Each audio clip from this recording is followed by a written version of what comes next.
Welcome to the deep dive. Today, you've brought us something really quite personal, actually, an insightful look into, well, navigating life with a loved one who's living with Alzheimer's. That's right. We're diving into a YouTube transcript from a channel called Cuidando con Amor, Alzheimer and Familia. It's basically this creator sharing their own 11-year journey caring for their mother. 11 years. Wow. So, our mission today is to sort of unpack those experiences, pull out the key observations, and hopefully give everyone listening a clearer feel for the real nuances of at-home care. Exactly. And what's really valuable, I think, is the creator's perspective right up front. They're very clear. Yeah. This isn't medical advice. No. It's their personal story, aimed at connecting with other families, offering support. The transcript really just expands on their videos, giving more specifics, more practical ideas, all from their own lived experience. Which gives us this firsthand window into the day-to-day reality. Mm. And they start, interestingly, talking about those very early moments, things I think a lot of people can probably relate to, where maybe you just explain away a bit of forgetfulness. Yeah, like misplacing keys or, everyday items, stuff we all do. Right. And they use this quite neat analogy, the brain as a computer. Oh, yeah, the computer thing with the different memory types. Yeah, fixed, long-term stuff, temporary, maybe what you had for breakfast, and immediate what you were just thinking about literally seconds ago. And that analogy, it really shows how easily everyday things, distractions, can mess with that temporary and immediate memory, even for someone perfectly healthy. Totally. We've all walked into a room and just completely blanked on why we went in there. Exactly. Mm. So the point is, occasional forgetfulness caused by distraction isn't necessarily, the big warning sign you need to look for more. Okay, but then they get to something that really caught my attention, the importance of knowing the person's character before Alzheimer's set in. Yes, this is such a crucial point. They really push back against this idea that the personality completely changes. Instead, they suggest the disease tends to, amplify traits that were already there. Precisely. It doesn't usually invent a whole new personality. It works with the foundation. So thinking about whether your loved one was, say, always very strong-willed or maybe more easygoing, that can really help predict how things might unfold. It helps you prepare, maybe, or at least understand the reactions you might get. Yeah, it informs your approach. They give clear examples, too. A strong-willed person might become, even more resistant to help. Whereas someone who is generally more agreeable might be easier to guide through things. Mm-hmm. And they talk about their own mother, strong, dynamic, very meticulous her whole life. And you see how those traits played out during her illness. That personal example makes it really concrete. And using that lens, understanding her character, they then look back at some subtle early signs they missed at the time. Right, it wasn't like, bam, sudden memory loss. It was smaller things. Yeah, like their mother tripping in the garden occasionally. Yeah. At the time, they just thought, she's getting older. Normal stuff. But here's the bit that really stood out for me. The laundry. Ah, yes. The pile of dirty laundry mixed in with the clean clothes in her closet. Which, given her lifelong meticulousness you mentioned, that was completely out of character. Totally. And that was the thing that really made the creator think, okay, hold on, something's not right here. That stark contrast. That specific image, it really shows how those deviations from long-established habits can be a huge clue. It's that inconsistency, isn't it? The break from their normal pattern. And importantly, the creator didn't panic, but they recognized it was unusual for their mom. So that led them to seek a diagnosis, and it sounds like that wasn't exactly straightforward either. No, not always. They went to a geriatrician first, who then referred them to a neurologist. It highlights that, getting a specific Alzheimer's diagnosis right away isn't always possible. There are various types of dementia. It's complex. Fire. It's often a process, yeah. Observation, tests, ruling things out. And interestingly, they mentioned their mother was generally quite agreeable with people who were sympathetic towards her. Ah, okay. Which actually made it a bit easier for the neurologist to interact with her. So even personality can sort of influence that diagnostic process itself. Never thought of that. Yeah. So after the diagnosis, what were the key behavioral changes they noticed becoming more obvious? Well, a big one was repetitive questioning. Asking the same thing over and over, even moments after getting an answer. Okay, yeah, that's often mentioned. Initially, they thought, oh, maybe it's her hearing, a natural assumption. Makes sense. But then they realized, no, it wasn't about hearing it. It was about the information not not registering, not sticking in her memory. Ah, I see. The input wasn't being saved, basically. Exactly, like asking someone's name repeatedly right after being introduced. It's a Mm. classic example of that specific memory difficulty. So it might not just be ears, it could be the processing. Got it. And this leads to another point they make about family history. Right. They stress that Alzheimer's isn't necessarily hereditary. In their case, there was no family history at all. That's important because I think a lot of people assume it runs in families. It can. Sometimes genetics play a role, but it's definitely not the only factor. Many physical things can contribute. Mhm. Which brings them to the next really crucial point. Telling the doctors about all pre-existing health conditions. Okay, why is that so vital? Because things like diabetes, depression, asthma, glaucoma, they can all interact with Alzheimer's itself or with the treatments. You need the full picture. Right, the whole system is connected. Absolutely. Yeah. Their mother had a history of asthma and also glaucoma, and Yeah. the glaucoma story is quite significant. How so? Well, apparently she ended up losing sight in one eye because she was reluctant to seek medical help earlier. Oh, wow. Yeah. And then a later attempt to fit a prosthesis didn't work out, and doctors warned about potential future issues.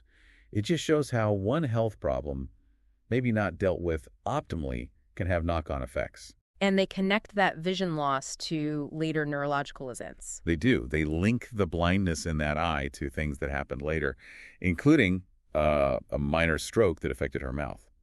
It really underscores how physical health and cognitive function are intertwined. It's a stark reminder to look at the whole person, definitely. Mm-hmm. And sticking with health, they mentioned her main meds before the Alzheimer's diagnosis were for the asthma and glaucoma, Okay. which just circles back to that critical point, making sure the neurologist, the geriatrician, everyone involved knows every single medication being taken. Avoid interactions, avoid complications. Absolutely crucial. Okay, so moving on, they get into some really practical stuff next, right? About daily life and activities. Yes, really practical advice here. They talk about encouraging engagement with past hobbies, trying to keep the mind active. Gardening was one for their mother. That sounds lovely. A good way to stay connected to something familiar. It is. But, and this is a big but, with the crucial caveat of removing dangerous tools first. Ah, safety first. Always. Always. It's about enabling, yes, but safely. And they also stress avoiding force if the person resists doing something. Especially, remember, if they have that strong-willed trait that's now amplified. So what do you do then? If they refuse? Divert. Yeah. Change the subject, shift their attention. They suggest reminiscing about old recipes, for instance. Oh, I like that. Gentle, engaging, taps into those older memories. It's finding the other roots, isn't it? Exactly. And that focus on safety leads naturally into discussing safety measures around the house. Super important stuff. Like what specifically? Things like securing or removing knives, scissors, anything potentially dangerous, especially at night or if the person might be unsupervised for periods. They suggest keeping the kitchen door closed. Makes sense. And they share a pretty sobering story related to this, don't they? They do. About how people with Alzheimer's can sometimes exhibit surprising physical strength or react unexpectedly due to confusion. Yeah. The creator recounts being hit with a walking stick because their mother, in a moment of confusion, didn't recognize them and perhaps felt threatened. Oh my goodness, that's quite shocking. But a really important reminder of the potential risks, even with someone you love and who might seem frail. Absolutely.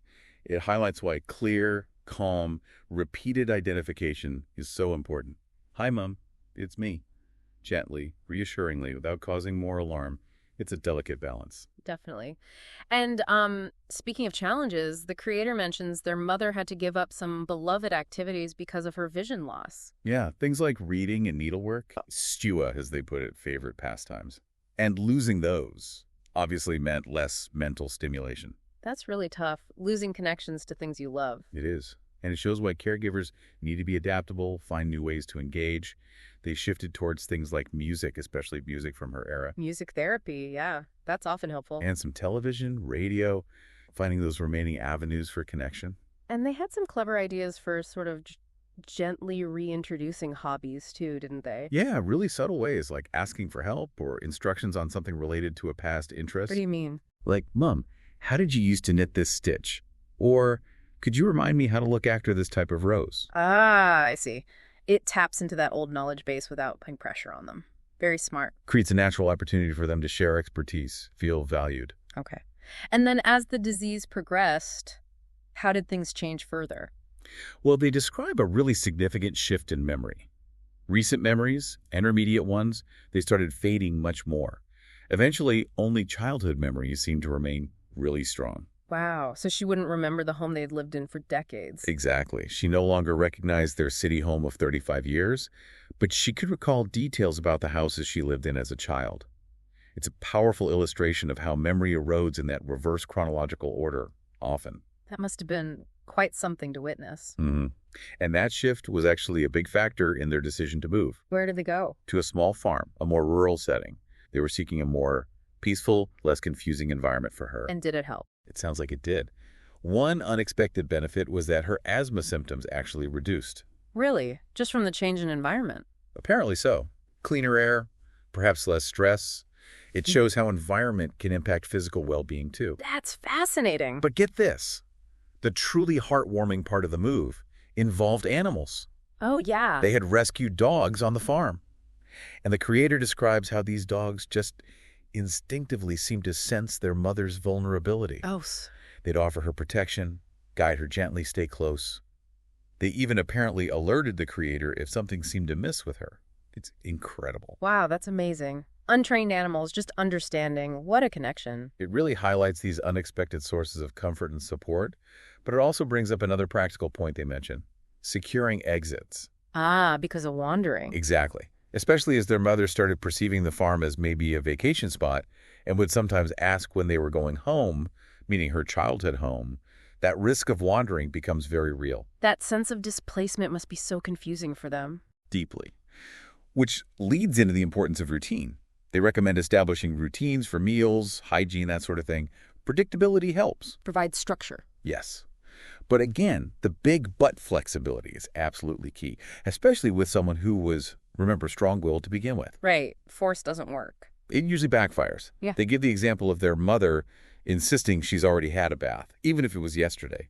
Pushing the issue could lead to distress or agitation. So what's the alternative? Patience.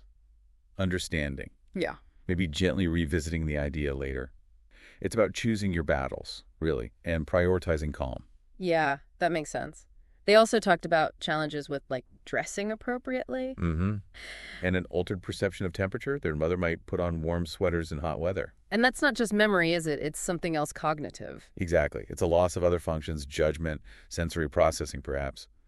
Again, the advice is a gentle redirection, not, Mom, you can't wear that, it's boiling. But maybe, oh, how about this lovely cooler top today?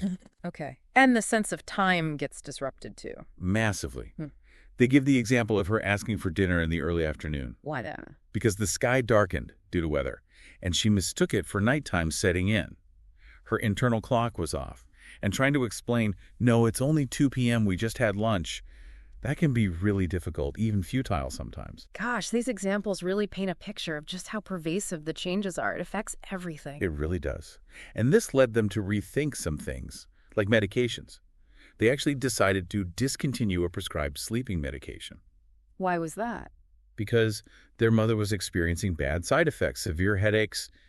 It just wasn't working well for her. Did they try alternatives? They did, things like herbal teas, but apparently they weren't very effective either. So what did they do about sleep then?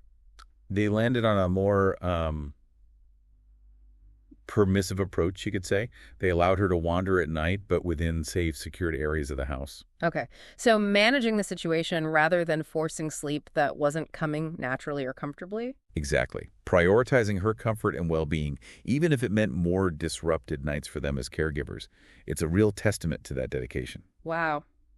Well, this has been quite a deep dive into this one personal account. It's really shown a light on so many crucial aspects of caring for someone with Alzheimer's at home. It really has.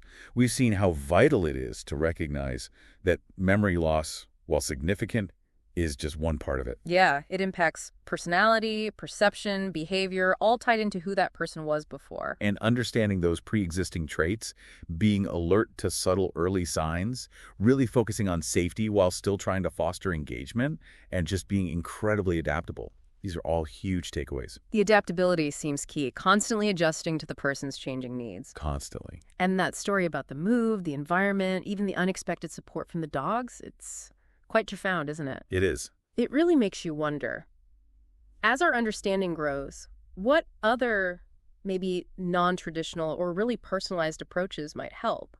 What other factors in our surroundings, our interactions, hold untapped potential for support and comfort? That's the provocative thought, isn't it? It challenges us to think more broadly, more creatively about care beyond just the medical model, considering the whole person in their whole environment. Definitely something to mull over. And just to wrap up, the creator of the channel, Cuidando con Amor, Alzheimer and Familia, they do invite comments and questions. Yes, stressing the value of shared experience, though obviously not as a substitute for professional medical advice. Right. So if this deep dive resonated, maybe checking out their channel could offer more of those personal insights. It's a good reminder, I think, that while every journey is unique, connecting with others who understand the challenges firsthand can be incredibly valuable.